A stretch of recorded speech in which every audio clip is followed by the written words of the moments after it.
As you can imagine, people are on edge inside the assembly plant with the uncertainty of what could happen to their jobs.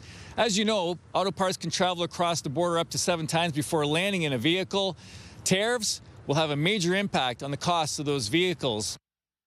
It's very tight in there today. It's different. Concern, uncertainty, fear at the Windsor Assembly Plant. Especially after just coming out of inflation and recovering from COVID, it makes it very hard to earn a living and raise your family the way you're used to. Unit 4 Local 444 President James Stewart says we will see a domino effect, starting with a slowdown in sales for cars built in North America. Then obviously people start holding off on purchasing. They're not buying, and that could lead to, short shifting and layoffs and other things. So the threat is absolutely real. Stewart says he hasn't warned his membership because the tariff dialogue is volatile.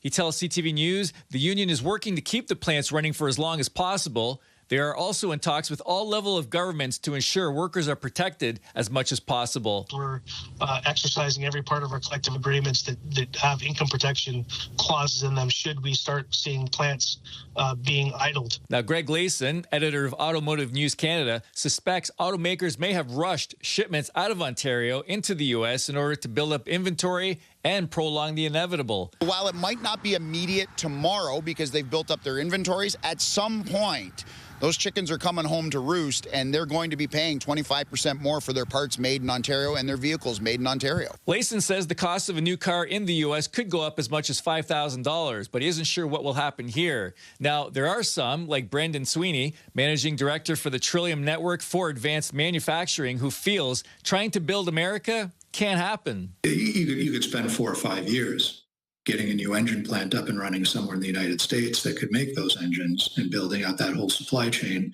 and hiring people. But you can't do that now. You can't do that in a month. You can't even do that in a year. So the push now is to buy Canadian. It's all over social media. People are going out of their way to find products that are specifically Canadian, while others cancel their trips to the U.S. Bob Bellacicco, CTV News.